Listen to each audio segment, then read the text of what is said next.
What's up, y'all? It's Coach Justin. What's up, y'all? It's Coach Justin. We're here again with a very special episode of the Sit Down Podcast. I have a very special guest, family to me, like an uncle, raised me since I've been a little kid in the basketball world. Melvin Landry, how's it going? Everything's well. That's good. So let's start with like a brief backstory about yourself, how you kind of got started, what you do, like, because a lot of people ask me, what does Mel do? So yeah, if you don't mind, let's just go in and like I said, Well, I got started in coaching and working with kids when I was 15. I was working. First, I had a summer job at 14 with the city of Oakland and the city of Berkeley. My mom worked for the city of Oakland, and I was growing up in Berkeley at that time, so I was able to work in the mornings for the city of Berkeley and then the afternoons for the city of Oakland. So I had 2 summer jobs. When like CYO basketball season started, it was around the same time I was playing high school basketball. My cousin had got the job at St. Joe's in Berkeley as a basketball coach. But he was a football player. So I was like, why did you take this job as a basketball coach? So he's like, cuz, just come down here and show the kids some of the stuff that your coaches teach you. How old are you at this point? I'm 15. Okay. And so I had already coached, summer T-ball and all that kind of stuff, working at Bush Rock. But so I went down there and started, helping him coach when I could in between, my games and practices and stuff like that. And at the end of that season, the sister at the school named Sister Denise, who's the nun at the school, she was like, Melvin, we're looking for referees for the girls' CYO games. And I said, well, sure. I ain't had no referee shirt, no whistle. Mike Hammock, who ended up being my boss at Bushrod and the whole time I worked for the city, he gave me a whistle and a shirt. And I was catching the bus from Berkeley to Richmond, going to St. Cornelius and refereeing girls' CYO games, making $5 a game. Really? Yeah, I thought I was balling back then. I was working about 6-7 games a day, coming home with $30, $40. I was the man. That's that hustle mentality, though. Yeah, but that was a lot of money back then. Right. It only cost like 10 cents to ride a bus. That's crazy. I don't even know how much it costs now, probably. Yeah. So then, so now you're in the reffing, and then where you go from there? Well, from, by me working in recreation, I started my kind of referee career. Really didn't know what I was doing, honestly. I refereed a lot of games from 1980 to 1986 because that was I started my freshman year in high school in 1980. And I didn't get no real training until I joined the East Bay Officials Association. And that was in 1986. So 6 years you're doing it just off I'm just doing it because I played, Did you hoop too? Yeah. Okay. And you think you know what's going on, right. but you really don't know. I cannot ref. Yeah. I tell people that all the time. Don't ask me to ref. Making calls out of my area. Exactly. Calling, traveling at the other end of the court. Don't understand areas of responsibility, none of that kind of stuff. Right. And so I didn't really learn that kind of stuff until I joined the high school group in '86, and started refereeing high school games from there. Got involved with college basketball in '89 at the JC level. Got picked up at the D2 level like in '92, and then got picked up at the Division I level in '99. How does that work when you say picked up? Do they you go and apply and then you go through, they come and watch you ref? How does that work? Well, first going through the JC process back then, you used to have to get 3 recommendation letters from coaches. Because there was no real camps and stuff back then. So you had to get 3 strong recommendation letters from coaches, college coaches, like JC coaches where you go and work their scrimmage, or D2 coaches, you go work their scrimmage and then they'll write a recommendation letter for you, and then hopefully. So you had to do that? Yes. Oh, okay. That was the process back then. And then getting into Division II and Division I, that's when camps started happening. And so then you had to go to all these camps. So you ref the games at the camps, and they can kind of evaluate you. You get evaluated at the camp while you're refereeing the games, yes. And so did that for a long time, spent a lot of money, traveling all over the Western Hemisphere, refereeing, trying to get hired at the Division I level. How long did it take you? Well, I didn't get hired until '99. And really? Yeah, and so I started, like I said, so that was basically 10 years. Wow. Because I started my JC career in '89. So it took me 10 years. That's crazy. And it's a process. 10 years and a lot of money. A lot of investments. You have to pay money. Yeah, you got to pay money. Because you're traveling to these places, or Well, you have to pay your camp registration fee, and then you have to pay if the camp is out of town or out of state. You got to pay your airline ticket To get there. You got to pay your hotel room. So you were going out of state to games? Oh wow. Yeah. Because sometimes that's where whoever like the director of that conference is kind of based on where he lives or where she lives and where they're going to run the camps at. Sometimes they run them in the hometown where they live, and sometimes they run them other places based on relationships they have with either high schools or colleges, or however they're going to run a camp. Everybody was at that time was running it a little bit differently.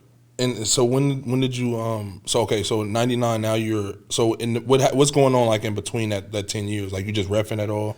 Are you coaching yet at this point? Yeah, no, I'm still coaching. So you reffing and coaching at the same time? I'm reffing and coaching at the same time. Haven't coached at any like at the high school level or anything like that. I'm just running my club. And so how we get started, we're actually a team at Bush Rock. The Rebels. The Rebels. We was the Bush Ride Rebels before we was the Oakland Rebels. Really? Yeah, we was the Bush Ride Rebels, then we was the Running Rebels, and then we became the Oakland Rebels. Really? But we started out at Bush Ride just as a rec team. And so there was a few people that really inspired me to do club basketball, which was Frank Knight Sr., Esterine Green, and Calvin Criddle Sr. Frank Knight Sr. is at Frank Knight Jr. is the coach that's at Monroe. Okay. His dad. Oh, okay. That's what I thought. Because they was playing on my team, and so they're the ones that inspired me. Like, hey, let's do something else. Let's do some club stuff, and so that's how we got into club basketball. The Rebels you started what 87? In 87. And were you by yourself? I know you said Frank Knight Sr. No, they was the ones that inspired me to do it and told me to help me, but it was me, Randy Singleton, who passed away at the Boson Locker shooting, and Howard Gamble. It was us three. I kind of had the Northwest Oakland kids, and Howard had all the East Oakland kids out at Stonehurst. And then at this point, how many teams do you have? We just had two teams. Oh, so your team and his team? Yeah, we just started with two teams. We didn't start like growing the program or expanding till probably about the third year. We had those same two teams for at least 2 years for sure. And then so you how did you come up with why the Rebels and Well, growing up as a kid, I went to West Y in Berkeley, and we was the West Y Rebels. And West Y did a lot for me, like as a young child, and actually helped me in my adult life. We had a boxing ring there. It really like helped us mold into like young men. You know what I'm saying? And so I always had that rebel in my heart. Gotcha. So that was kind of easy for me to say that, hey, we're gonna be the Rebels, because that rebel always stuck with me. Also, it's even deeper than just the Oakland Rebels, that rebel thing. Like you have a deeper connection to it from previous than the Oakland Rebels. That's dope. Yes. I didn't know that. I didn't know that. So, okay, so now you guys are what? You're reffing, and when do you become like? Because you still work with the refs, right? But you don't ref anymore. Yeah, I still ref. You do still ref? Yes. But you only ref like what? I referee just college stuff. I don't Really? do any high school stuff. I didn't know that. Yeah. What sports? Well, I've umpired baseball college baseball from 90, high school and college baseball from 1990 to 1999. I dropped, once I got hired in Division I basketball, I stopped baseball. I actually went to umpiring school back in 1990. Actually got hired to work in the minor leagues, but they really wasn't paying any money, so I didn't take the job. Really? So I used my credentials and came back and got hired to work Division I. But yeah, they wasn't really paying that much money, for all to travel and stuff that you had to do. When you ref, can you ref a specific sport, like starting off, or do you have to do all? Like, no, you do whatever you want to do. Whatever you want to do. Because most amateur refs and professional refs professionals changed a little bit, but most all amateur refs were independent contractors. so you can do whatever you want to do. So like when I started refereeing, like at the high school level, I started basketball in '86, and then I started refereeing high school football in '87. And so I still currently work high school football. Oh, you do? Mm-hmm. Okay. Still work high school football, and never had any aspirations of working at the college level in football. Is there a reason? It was mainly the travel back then. When they wanted me to try to pursue it, there was two things. One, they would send you like all over Northern California. Like you have to drive 5-6 hours to a game. I was like, why do I want to leave home, go travel somewhere in bad weather to make $50? And so it just didn't make sense to me. And then I didn't see a lot of movement in our area where people was getting hired at the higher levels. And so it just didn't make sense to me. So I was just like, I'm cool with just doing high school sports. And so that's why I tell people sometimes, it's not a bad thing that you have never worked like college or professional. You could be good at no matter what level you at. I mean, there's some really good like youth ref, club ref, rec refs that just because of their job, their family structures or whatever, they couldn't work high school or couldn't work college. That don't mean they bad referees. Right. They just, because of their lifestyle, their jobs. I've known guys that had to quit refereeing college basketball at the Division I level because they got like a promotion at their job. And so do you still work college basketball where you're on the roll a lot, or do you take this promotion at your job where it's going to be longevity for you when you get to that retirement age? So say if you were to ref the Pac-12, like in the Pac-12, you would have to go to all those games? Yeah, they send you, they give you a schedule. We get our schedule in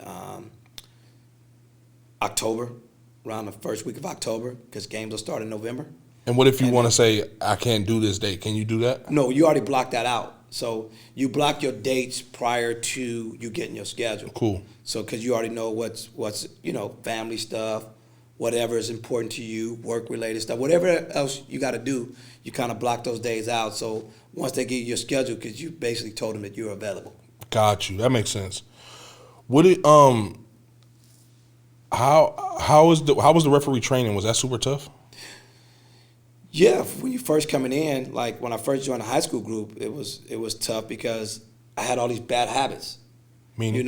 Like because I thought I knew what I was doing. I had been already refereeing 6 years with no training and didn't know anything.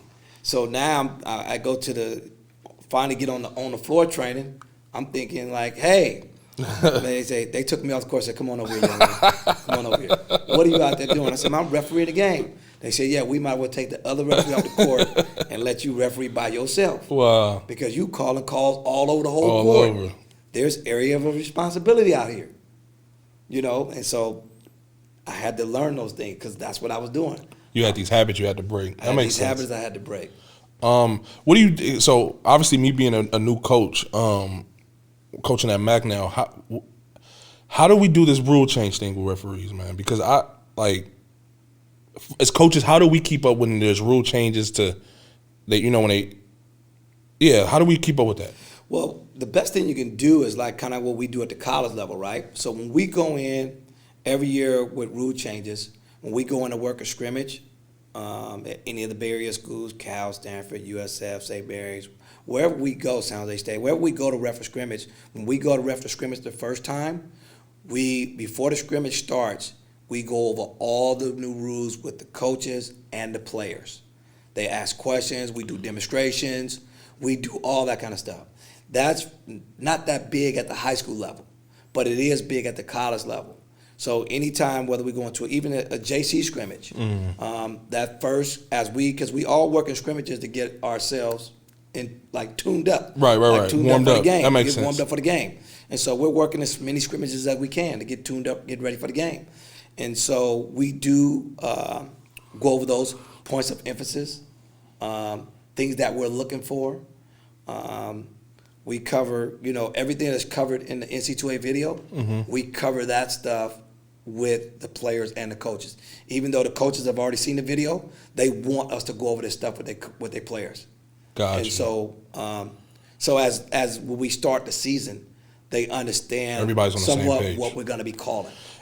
I say that because I was featured on somebody's podcast, and he's a referee, Justin Brew, you know him? Yes. And I asked him about that because I had a game this year, right? And I got a 5-point play scored on me, and I could have swore that wasn't legal in basketball.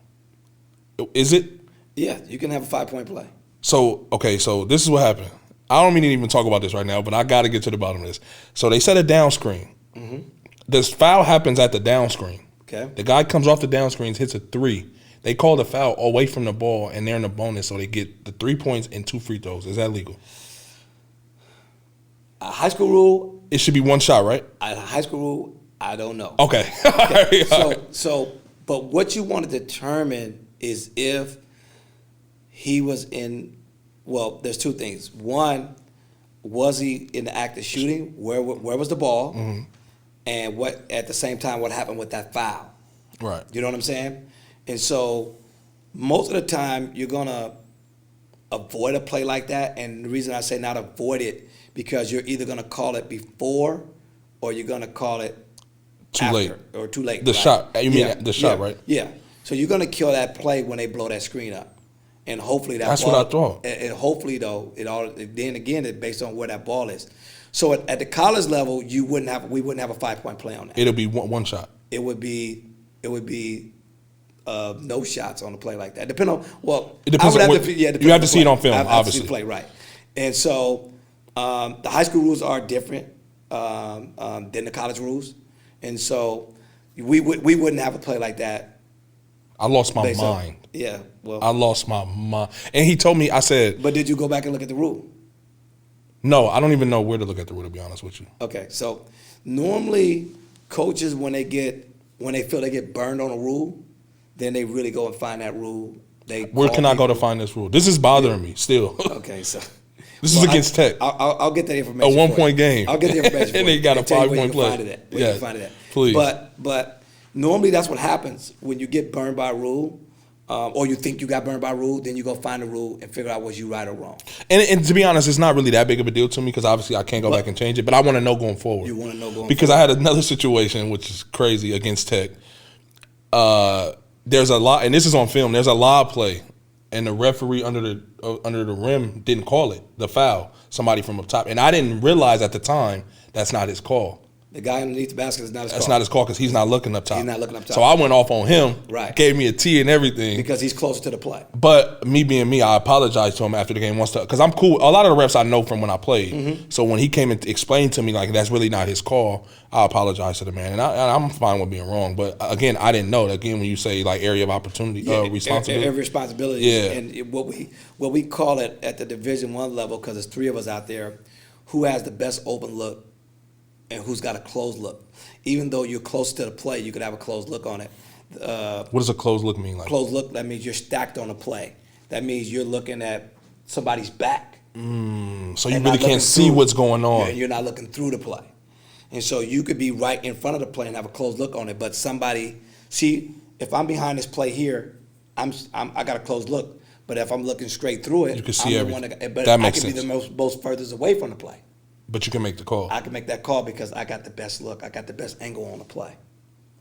Got it. But I'm 25 feet away from the play, and he's 5 feet from the play. that makes sense. So you're wondering, like, well, why he didn't call it if he was 5 feet away? Because he couldn't see it.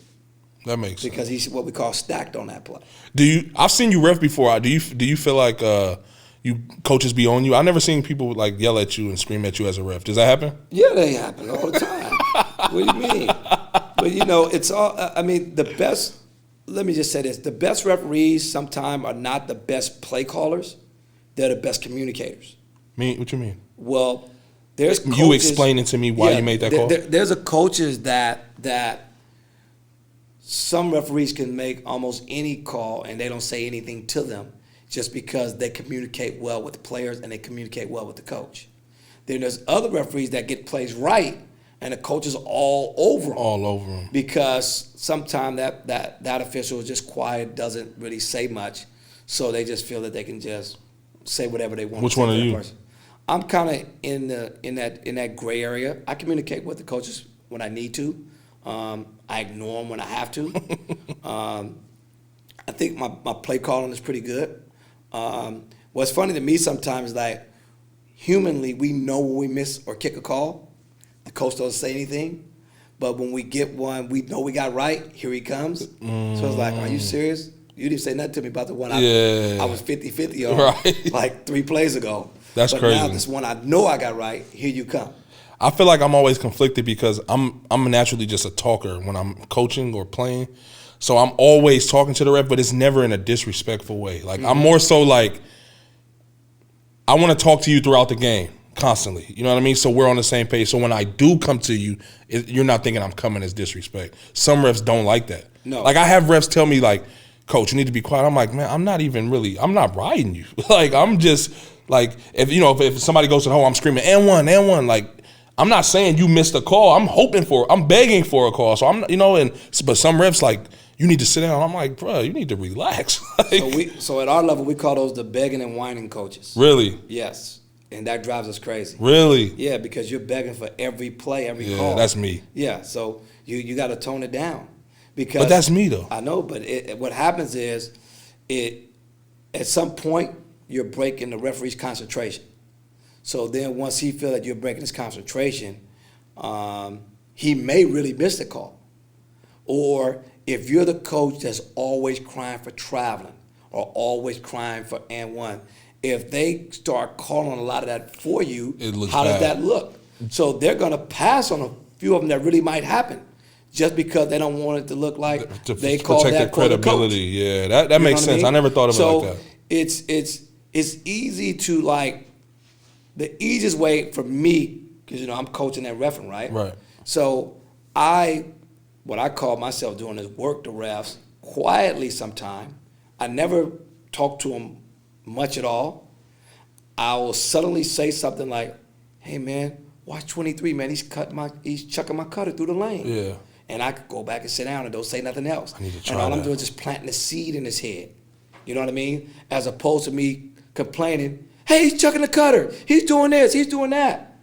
Is he really listening to me? Or is he That's really, a good point. Or is he thinking I'm just complaining and whining or trying to get an edge? So if you plant subtle seeds, hey man, watch 32 when I think he's, moving before he puts the ball on the ground.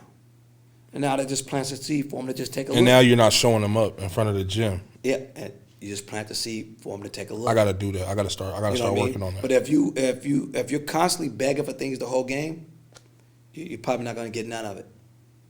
And you're going to probably remember again. I just said that the referees are human. Yeah. You're going to end up irritating somebody. Mm-hmm. Because then it boils down to personalities and a whole bunch of stuff. Now you could get away with that with some referees because they just tune you out. Yeah. But some referees, it gets under their skin.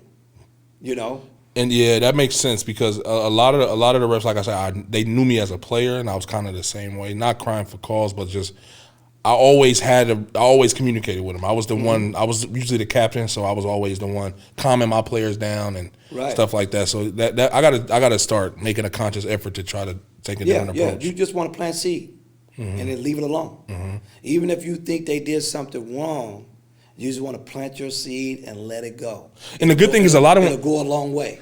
A lot of the ones that I have relationship with, we can talk like that. You know what I mean? They come to me and be like, Jess, we missed that one. We know we did, blah, blah, blah. Or I'll be like, man, come on, my bad. Like I said, I'll apologize if I'm wrong. Right.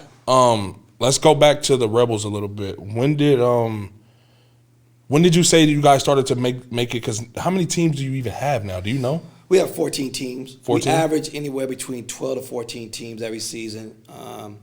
We just got back into doing girls. Oh, really? At the high school level only right now. It's always been a challenge since we've had the club to keep girls coaches for whatever reason. We've always had a problem with retaining our coaches for the girls program. When did you guys have girls before? Because when I was with Rebels, I don't think we had girls. Coach Davis, remember Coach Davis? Probably Coach at Skyline. If I see him, I'm sure. He was our initially first girls coach, Mm-hmm. and then Dr. Ian kind of took over from there. And then Coach Davis didn't have no girls. He was just a girls basketball coach. He coached at Skyline for a long time. And so he ran the program for us for a long time. And then Dr. Ian kind of just coached because his daughters was playing. And then once they kind of aged out the program, he stopped coaching. And so we haven't had a real serious girls program. Coach Daniel just got us back in the girls last year. We always get inquiries for girls that want to play, and I just refer them, to the girls programs that's in our area. Got you. How do you feel? I always say this about you. How do you feel knowing that like almost everybody that's somebody coming from Oakland that played basketball came through your program? That has to feel like amazing, right? No, it is. It's a good feeling just to see everybody like growing up and going to college and doing their thing, and now they having kids, and now they're giving back to the community. Because at the end of the day, that's what it's all about. I mean, honestly, I probably got about another 10 years in this, and I'm done. Yeah. I started doing this at a young age, and so our Rebel graduation rate is high. With our kids that get scholarships, whether academically or athletically. Somebody asked me, how did I know that percentage? And I was only 2 off. So 2% off? I was 2% off. And she was like, and it's a lady, she did analysis on all of our kids that went to college and all the kids that graduated. Wow. And I told her we were probably about an 84% rate. She's like, you're at an 86% rate. And she's like, how did you know that off the top of your head? Because I said, I know every kid that came through the program and what they did, whether they finished school or not. And so she said, how did you just come out? She said, I did all this studying. Yeah, that's crazy. She said, I did all this studying on you guys and came up with that number just through numbers. Just through the numbers. Yeah. And you I just asked you a question and you just gave that to me off the top of your head. And that's crazy that you were 2% lower than what it actually was. Right. That's she was just amazed that I was just that close. But that shows how invested you are, though. Right. I mean, because even now, it's crazy for me now. Like you say, I go to a tournament with my little team, and then I see you still coaching. It's like, bro, this is crazy. Right. He coached. I've never actually played for you, of course, but you come to our practice sometimes, and I think you coached us probably a couple games, but still, it's like we all still have that connection to you, like everybody. And that was my whole thing, even with the Rebels, right? Because even as everybody started building their programs in Oakland, right? People used to say, well, that's going to affect you. I was like, no. I've helped every single program in Oakland and outside of Oakland because the Rebels can't take everybody. We can't take everybody. We can't take everybody. Everybody is not for us. We can't take everybody, even if they think they're for us. So the more programs that we have, the more kids are getting serviced. Okay? And so that's the way I've always looked at it. I mean, people thought even with youth football. I mean, the only football game in town back in the day when I was a kid was the Dynamites, then the Berkeley Cougars. Those are only 2 immediate teams. Now we got 6 or 7 teams in Oakland. Many. You know what I mean? It's more than even from when I was younger. But again, there's a lot of kids playing. Most of all those teams have pretty good numbers. So that just shows you that one program can't house everybody, and then different programs are based in different communities, and there's kids in every community that need service, every basketball program is based in different communities, and so that's how we able to serve our community the best way. So it's not about like, hey, I got to be the biggest show in town. It's not even about that. It's about how we really helping the community out.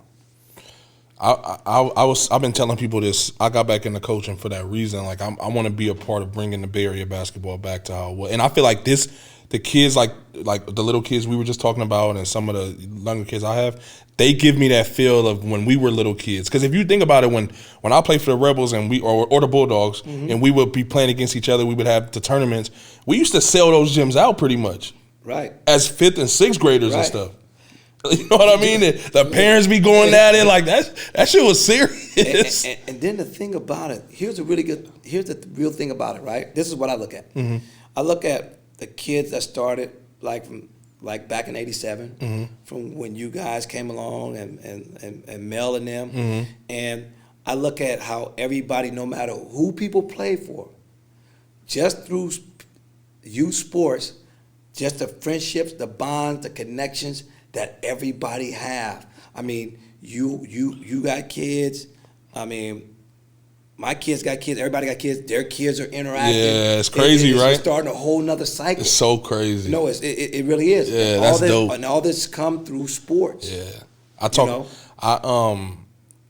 I'm writing a book, and I'm on my life. I'm writing 2 books, but one of them on my life, and I talk about that because we're like a fraternity. You know what I mean? Like, it's like a small community, and especially like my generation. Like, if you could take somebody like let's say Bam. Like, we could take Bam.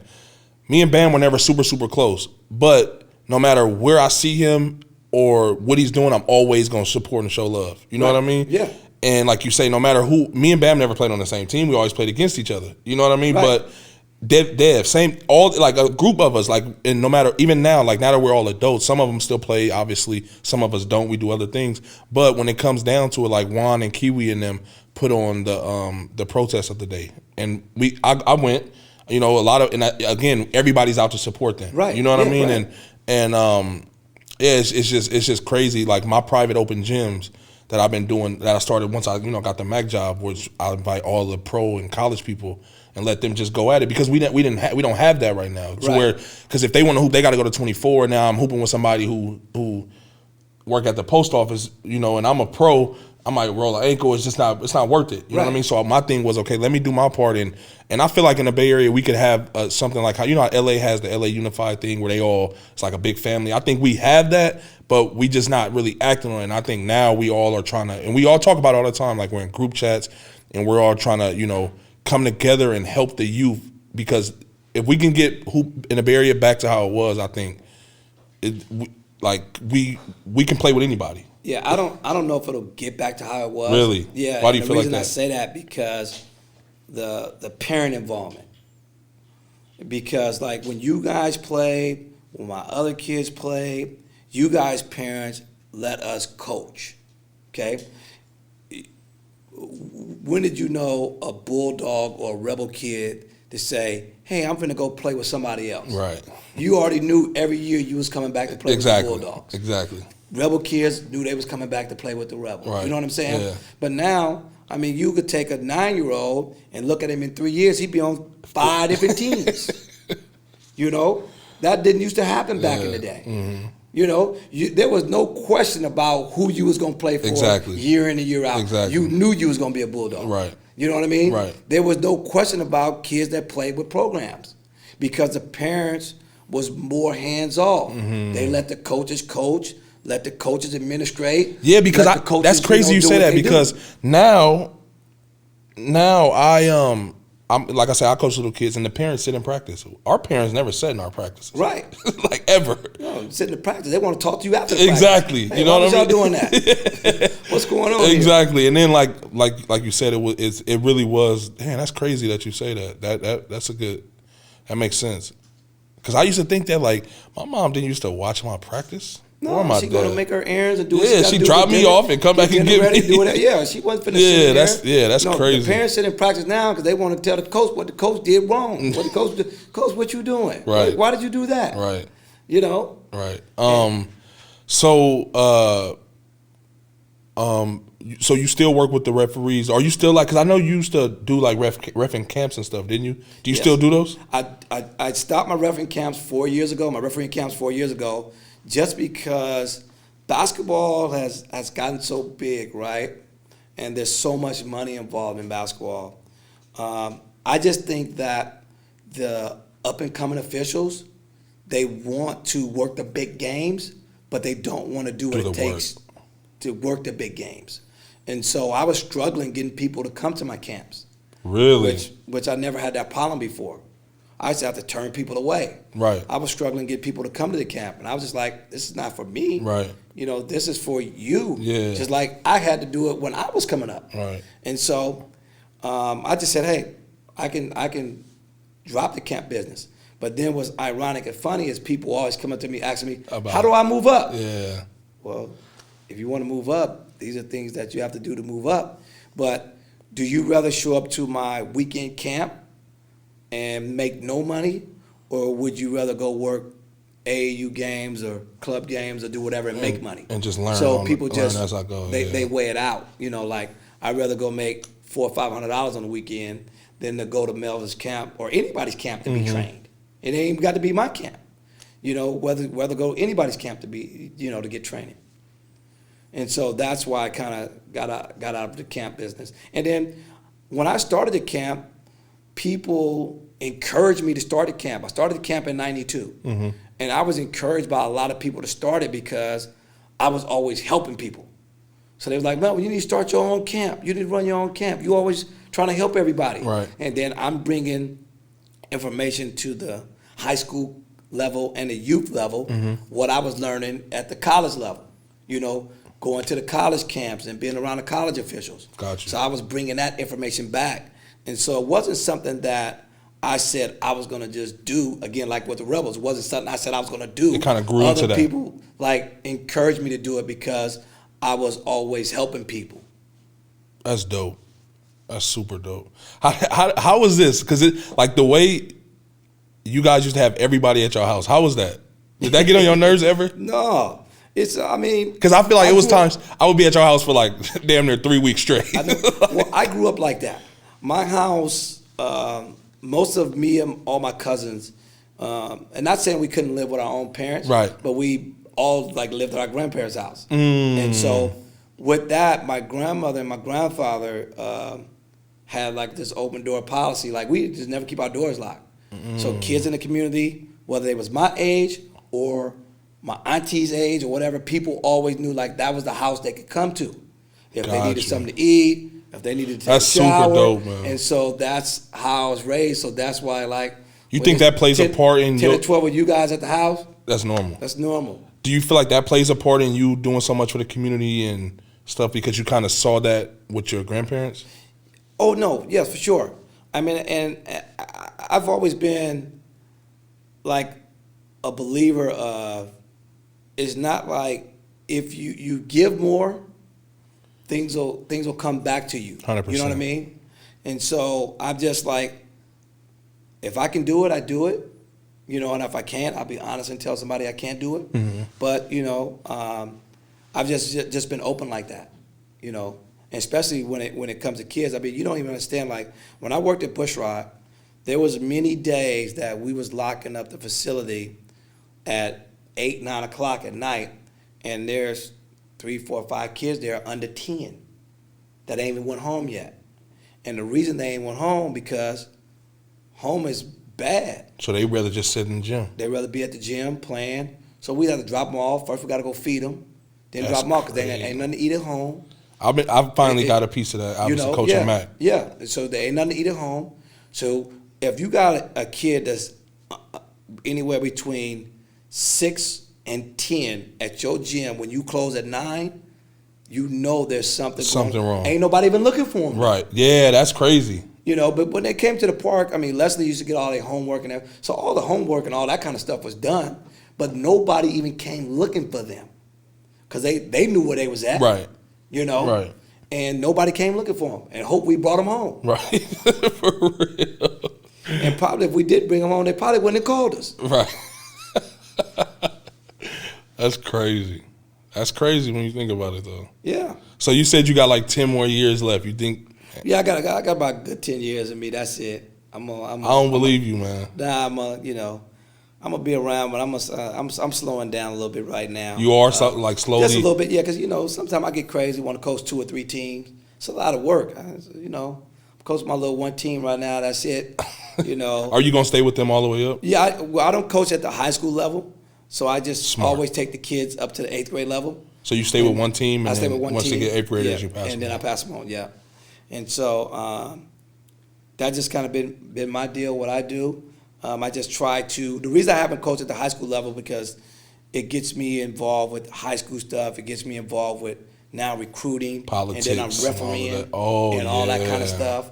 And so I just try to stay out of that. But there's coaches all over the country that know I run the Rebels, right? But I just try to stay out of that stuff. So no, that makes sense. If anybody asks me questions about players, I refer them to our high school coaches, reformed to the team little coaches. That makes sense. I just try to stay out of it. Sometimes they try to drag me in it, but I like, hey, talk to this guy. Don't talk to me. So Team Lillard is a part of the Rebels still. Yeah, we still it's like our brother program. Right. You know what I mean? I kind of figured that, obviously, because I know all the coaches. Yeah, kids that we have that are elite that can play with our Team Lillard team, we try to place them with them. That's dope. And then we have our kids that are solely Rebel kids that just want to stay and play with Rebels, and that's what they do too. That's dope. How is it seeing Dame be Dame now? It's good. It's good to watch. It's Dame has always been like a hard worker though. Always. Always. He's been like that even since he was young. I tell people that all the time. He got this drive about himself, and then he always wants to prove a point. Mm-hmm. Like, I'm gonna prove a point. Like, this is. I want you to doubt me. Yeah, I want you to doubt me. This is not a hoax. I'm gonna show you. That boy is I bad. can get you today, and I can get you tomorrow. And he has that work ethic. You gotta have that work ethic. And so even when he was going to be drafted in the league, he felt like they wasn't pushing him hard enough. You know what I mean? And so he wanted to come back and work out with our Rebel coaches.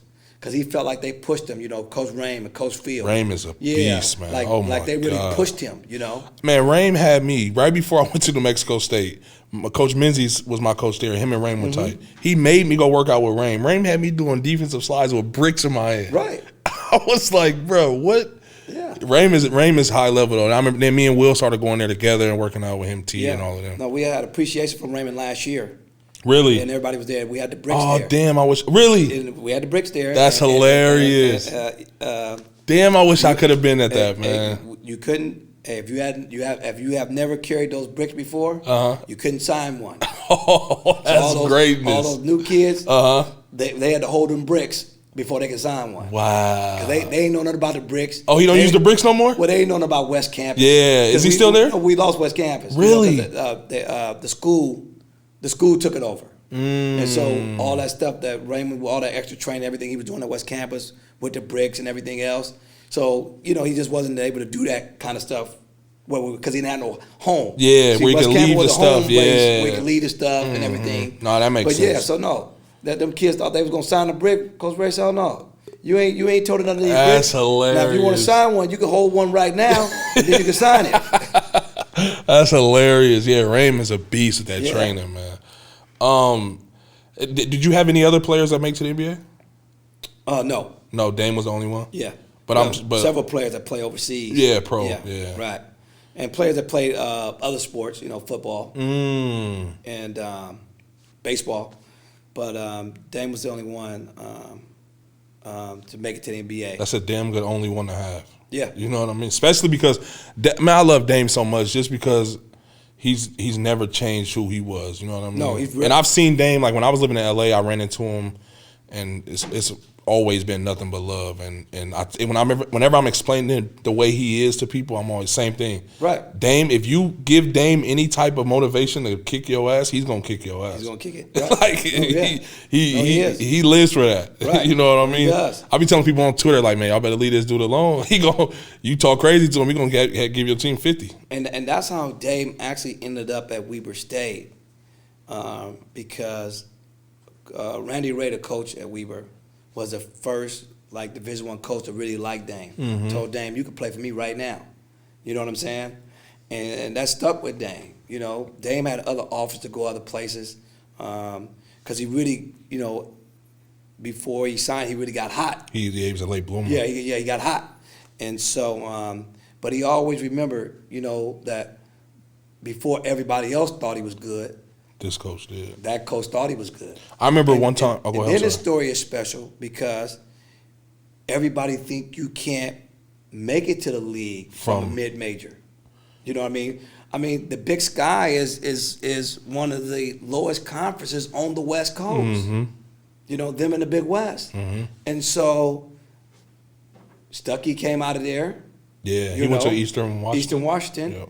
Dame Lillard. And so it's about the drive that you have and what do you want to put in to be discovered. Because you can be discovered from anywhere. Right. There's guys that that have come out of JC to go to the NBA. Yeah. You know, players come out of high school. You know, and so it's all about like, what is your drive to get you to that next level? You know, what is your real focus? What is your real mission? You know, and everybody's not going to make it because the pyramid is small at the top in anything you do in sports, whether you're playing, whether you're officiating, you know, whether you're coaching, whatever, yeah. The pyramid is smaller as you get to the top. You know, it's a big. Just think about how many youth teams it is, and then you know how many high school teams it is, and how many JC teams, and Division II. The pyramid gets smaller and smaller at the top. You know, at all levels. So everybody's not going to make it. How do you feel seeing Juan now?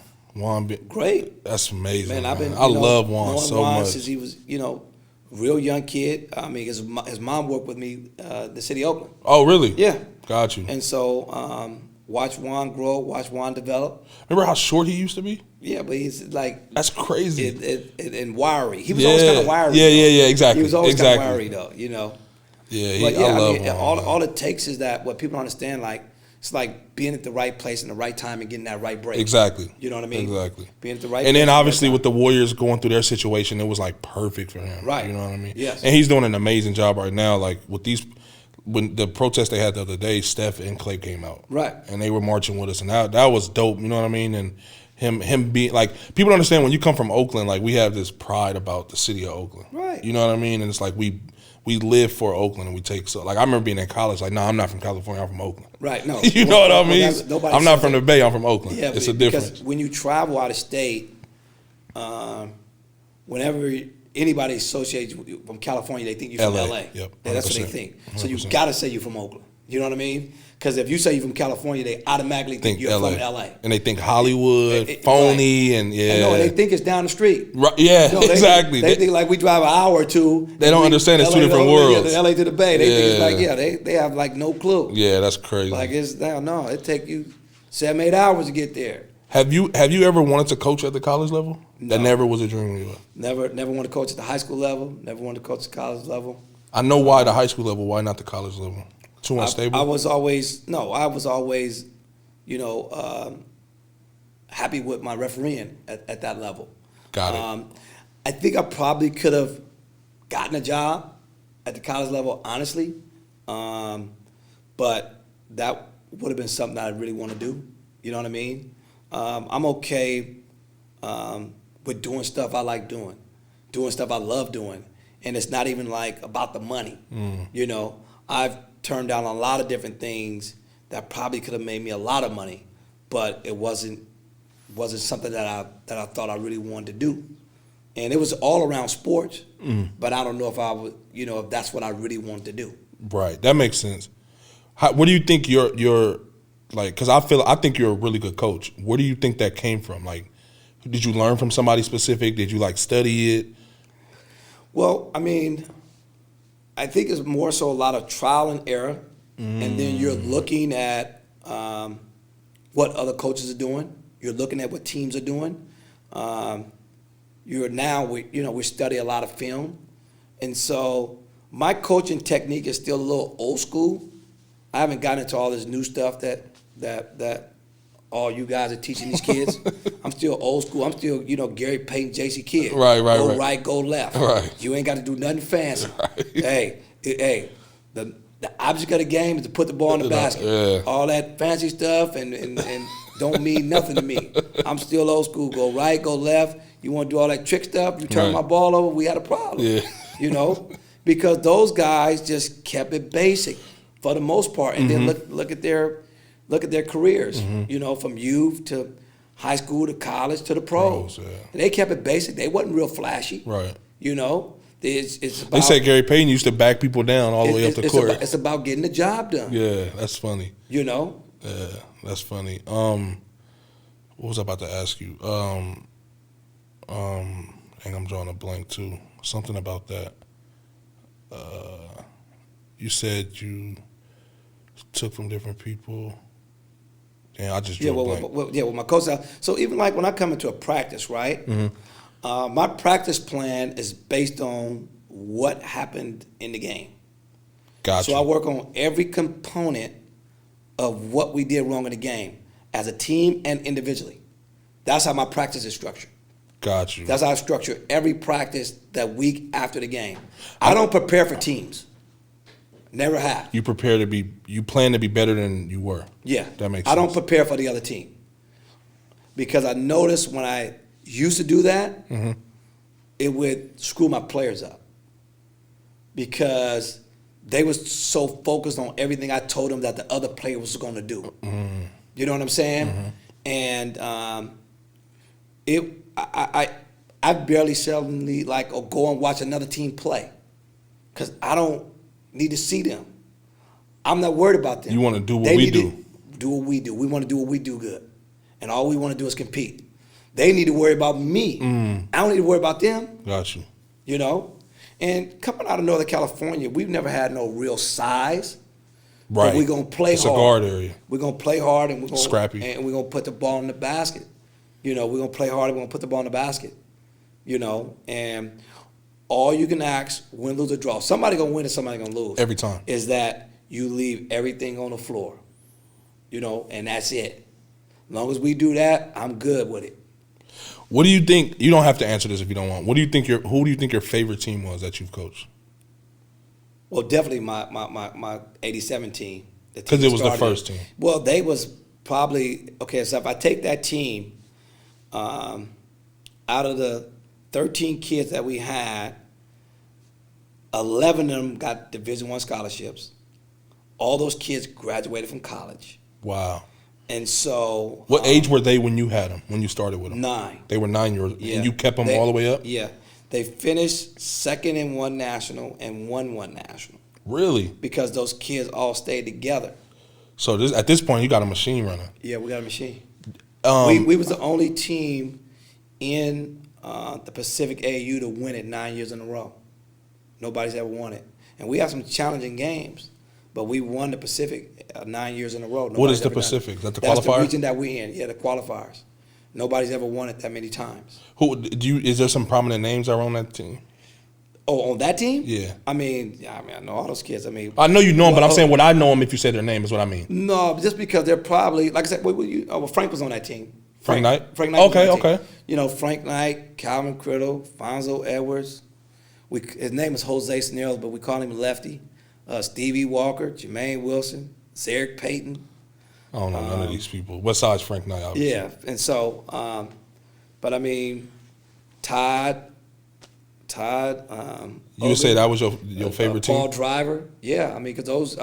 See, we were good back then because it's not like now. Those kids would come to the park every day, so we practice every day. Now you get 2 days a week practice. I got like my little team. For an hour. We practice 2 days a week. So, you know, that's what I tell the parents, like, we're going to do a little skill development, but I got to work on these presses and presses. I got to get this team concept together. You know, you got to take your son somewhere else to get training. Yeah. You know? People don't understand that. You know, and if you don't do that, he's not going to be good. Practice is to make the team better. Don't blame me when your son not good, because I'm already telling you, I can't make your son good in 3 hours a week. You know, practice 3 hours. I can't make him good. You know, I'm trying to teach him team concept. Because we got to know how to break presses, especially at the club level. Especially these days. Yeah, if you can't break a press, you in trouble. Tell me about it. You know? When I was coaching with Splash, I was like, man, I was telling Jules, man, just press. Yeah, and if you can't break a press, you're in pressing trouble. is like, especially with them little kids. Yeah. Oh, man. No, without a doubt.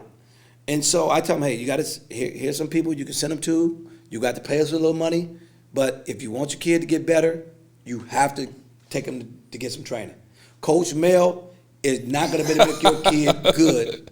I'm going to make him a player. He's going to understand basketball. He's going to understand basketball terminologies and all that kind of stuff.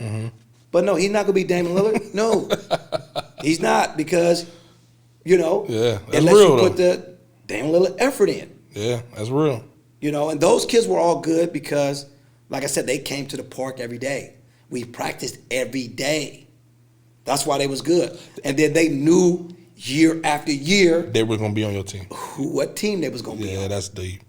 That's deep. That's deep. And I feel like even when we were coming up, we were always at the gym. Yeah, right. Oh, and then the tournaments, we would be there all day. All day. Oh, no, now the parents, they come play their game, they're ready to go. Yeah, come late, leave early. They come late and leave early, right. Hey, can you send him over here now? And you know what's crazy? Back then, I remember if we was messing up in school or at home, we didn't stay home from practice. We came to practice and got punished. Right. While practice going on, we got to run. Right. No. Nowadays, kids get in trouble. Their parents don't bring them to practice. They don't even bring them. Let them stay home and play video games. That's crazy. Play with their cell phones. That's crazy. Yeah, they play video games and cell phones too much. Let me ask you this. Do you think, let's say, okay, you said you got 10 years left, right? I'm kind of just now getting into it. Obviously, I'm at the high school level. I do my training. I was just telling somebody I'm the training, I'm kind of over it because I like doing this. Do you think we could, if we came back with that old school mentality, it will work with these kids today? It could. But we all got to be on the same page probably. We got to all be on the same page, yep. Because, man, I've been trying to, like, when I talk to the other OAL coaches and stuff, I'm like, man, I want us all to be good. Right. I want the OAL back how it used to be. I want, I mentioned the idea, like, let's start doing free camps in the summer for the middle school kids. And all of the OAL coaches go, and that way we put our faces and our names, and we meeting these kids, and now when the time to decide which high school, they'll come to one of us as opposed to going to a private school or having somebody take them out the neighborhood and taking them to another school. You know what I mean? No, you bring up a good point. I think, and I just talked about this last year, that the only coach that I know, well, there's two coaches. Let me say this. For football, Coach Zoe, when he was at Mac, he was at every U football game. Him and Pooh, trying to figure out who was who. Okay? Boozy. Yep. When I was still working for the city, he was the only OL coach that called me every year and wanted every 6th, 7th, and 8th grade schedule. And he was going to all the games. Really? He was the only coach that called me every year to get the middle school schedule. Because, you know, Parks and Rec, still to this day does Rec was running the middle school leagues back then. And he was the only coach that would call me every single year, and I would make sure he got his schedules.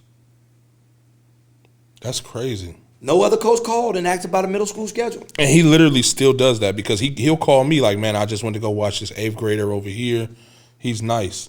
Like, literally this whole season he was telling me, I'm about to go up to Soldier Town and watch these middle school kids. Because that's what whether the kid come to Mac or not, right? He knew him. He just wanted to know who the kid was. You know what I mean? Who is this kid and where is he going? So at least if I run across him, I done already seen him. Ain't nobody got to tell me about him. That's deep.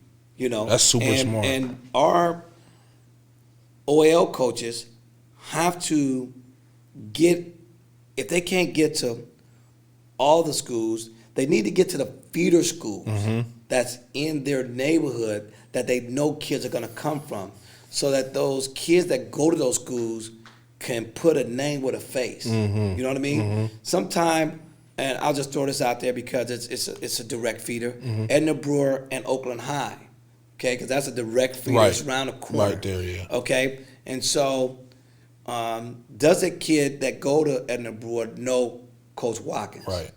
You know, does he know Jace? You know, a kid that play football, that might play football for the whoever he play for. Does he know that Jace is the coach at Oakland High? You know, and so that's how we, you know, start keeping our kids here. And then we got to start taking some of those high school athletes with us to go watch those kids play. You know what I mean? Our current players. Yeah, because sometimes these kids know who kids are. They do. And then sometimes we just got to invite them, free admission, to a game. Because this is our feeder school. This is my feeder school. They want to bring the basketball team over to come watch us play. You know? And so it's almost like planting a seed. You know? Some schools don't have no problem getting kids. Kids are just going to go to that school for whatever reason. Right. You know? And then some schools do have a problem. And then some schools find out, like, wait a minute, this kid live around the corner from Mac. And goes to Castlemont. But he go to Castlemont. How did you end up at Castlemont? And you live around the corner from Mac. And it can't happen with open enrollment though. But again, somebody didn't reach out or didn't even know that kid was even from the MAC neighborhood. And then you find out about it later, like, wait a minute, and this kid lived where? Crazy. Yeah, and that happens a lot. When I figure out what they're gonna do and to see, I'm gonna call you, man, because I need to hear all this. I'm gonna write all this stuff down later tonight. Try to remember everything, but there's a lot of good ideas. A lot of stuff I've already kind of thought about, but you are going a little bit deeper than me. You know what I mean? I want to have this conversation again when the season is closer, so I can remember to make sure I'm doing a lot of these things. Because like I said, my initial thing is I want all of us to be good. No, yeah. You know what I mean? Of course, I want to be good, but I want it to be out like the OAL rocking again. Especially they brought the Jamboree back. I think if we bring the level of basketball up, the Jamboree could be something dope. We didn't have a Jamboree when I played at MAC, but we did it this year, and they're trying to bring it back, and it was all right. But I think it could be better as long as we all keep helping each other. And like you say, I don't want to monopolize it and be the best. I mean, of course, I want to be the best, but I don't want to get all the kids. I want Orlando Watkins and them to be good. I want Kurega to be. I want everybody to be good so we can battle it out. So that way, when we go, be competitive. Exactly, and then when we go into the playoffs, we don't have to lose in the first and second round. Right. You know what I mean? We can actually start trying to bring state championships realistically back. Into this on the boys' side, because the girls, I mean, Tech obviously been doing their thing, but yeah, that makes a lot of sense, man. I know this whole pandemic stuff is crazy with the AAU stuff, but they like basically canceled the season this year. How was that for you? Was that super difficult? Not really. Because it hadn't started yet, huh? We was just getting cranking. We had already been on 2 travel trips. Oh, so really? We took kids to Portland, President's Day weekend, and then we took kids to LA the weekend after. So we had already been on, and then some of my teams traveled to LA in January. So some of the teams had already been traveling. And then, it really cranks up for us like Spring. March 15th. Yeah, spring. Right before the pandemic hit. Yeah. That's when it really starts cranking for us, and we're playing almost every single weekend. And so it's been a lot, on the parents, the kids, the coaches. You realize, like, in your own personal life, like how much you're intrigued and how much of your time that you invested in dealing with youth sports, or your team or your club or whatever it is. And so, and then you kind of realize the people that's totally in support, and then the people that's on a little island by themselves trying to figure it out. You know what I mean? And so, looks like a season is gonna come back. I don't know if the Rebels is gonna come back for this, into what we call summer season. I'm just not sure yet. I'm okay with just ending the season this year and starting it next year, or starting it in fall, or whenever everything's okay. My biggest fear is like jumping out here and then something happens and then it puts us in a bad space. Yeah, I think that's everybody kind of.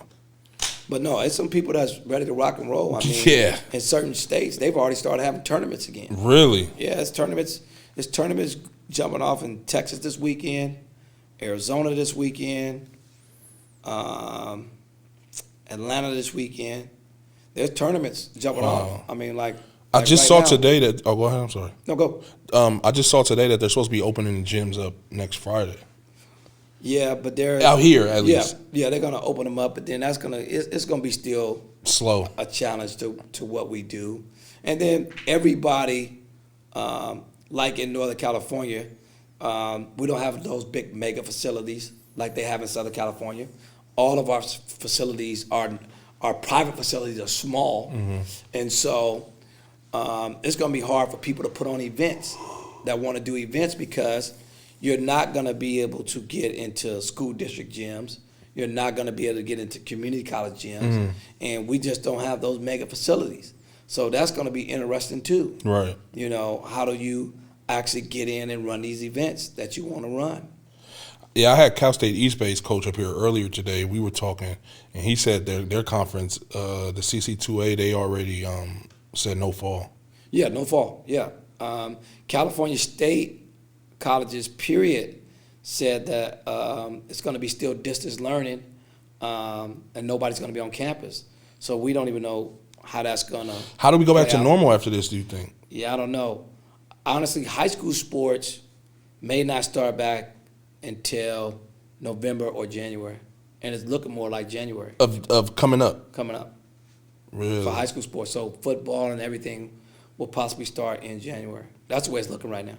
So obviously they'll play that season, and then the next season will start back in August the next following year? Right. Okay. Yeah, right. Okay. As long as everything is good. Yeah, okay. That's what I was wondering. Cause it's going to be shorter seasons. The seasons will be shorter. Going forward, or just this coming up? Just coming up. Got you. Season will be shorter.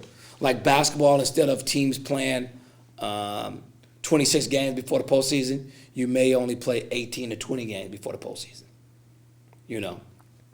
Because the window is going to be short.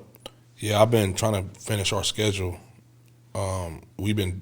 Everybody's been like, we've been scheduling as if we would be like normal. You're going to play on time, right? Yeah. So what we're going to do, just only play conference, you think? You'll probably get a couple preseason games, and probably no more than 3 or 4, maybe, and then you'll go into conference play. It's all based on how many conference play games you're going to do, because the season will definitely be condensed. Dang. That makes sense. Is there anything else you want to specifically touch on? That I can't think of anything. No, not really. I just, thank you for inviting me. Thanks for coming.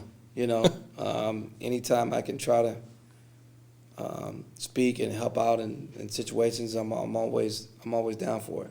Yeah, I know that about it. That's what I was telling Lisa. I was telling my pops, I was like, yeah, I need to get Mel on my show, but I know he gonna come once I call him. Right. So that's why I called you. Yeah. I was like, yeah, come up. So I appreciate that. Thanks for coming. Obviously, what you do, what you're doing, what you have done speaks for itself. I commend you on that. Love all of that.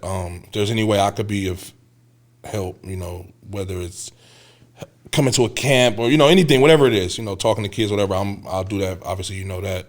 I don't believe that you only got 10 years left. I don't. I'll just be honest with you. I don't see you walking away. I'm gonna be around.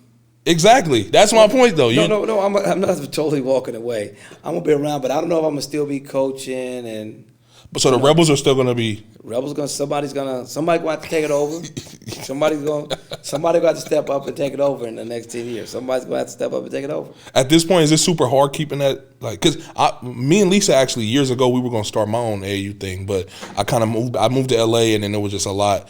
So I don't really know even how that even works. Is that a lot of work? It's a lot of work because you're dealing with a lot of people. Mm-hmm. You know what I mean? The more kids you have, the more coaches you have, the more personalities you have. Yeah. You know what I mean? And how do you manage all these personalities when everybody has their own agenda? You know what I mean? So that's like the biggest thing for me is like managing everybody's personalities as they're trying to push their agenda. I think with you're such a straight shooter with everything. You know what I mean? Like you just tell it how it is. You don't really sugarcoat stuff, so that probably helps with that. You know what I mean? Sometimes it do and sometimes it don't. Really? Yeah. That makes sense. Yeah, I mean, everybody's not, at the end of the day, somebody got to make a decision. You know what I mean? And so I just happen to be the one that's in place to make the decision. And so some people like it, some people don't. I just figured this out at 50 years old, right? I was talking to my dad about some stuff, and we were talking about opinions. And so he was telling me that everybody's entitled to their opinion. Mm-hmm. And what we do as people, we tend to try to really impose our opinion on somebody else. And then if they don't receive it, we think that they don't know what they're doing or what they're talking about. Mm-hmm. But remember, it's just your opinion. Yep. So everybody's entitled to their opinion. And so whether they receive it positively or negatively, you can't impose your opinion on somebody else because it's your opinion. Right. They don't have to agree with you. Mm-hmm. All they have to do is listen to you. Mm. That's how I live my life now. It's working out. Yeah, no.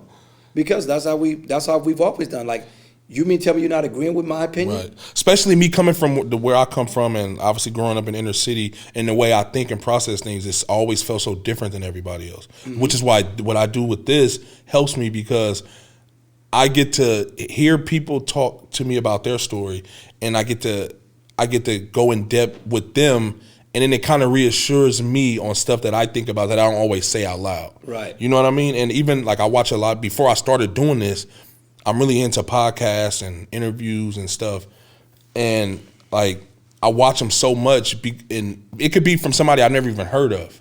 You know what I mean? Like the person being interviewed, I might not, I don't know what they do or nothing, but I'll watch it, and like I said, there's some things that I think, and then when I hear it from other people, it kind of validates, my opinions and my thoughts, and it feels good sometimes. It's like a reassuring thing. Right, and that's about what we talked about earlier. Is about that learning curve, that learning growth of getting information from other people, and it's like, okay, you take things in and you flush it out, and then you keep what you need, and you put the rest to the side, and then sometimes you put some in the trunk in case you need to take it out the trunk for a validation point. Exactly. No, that's dope.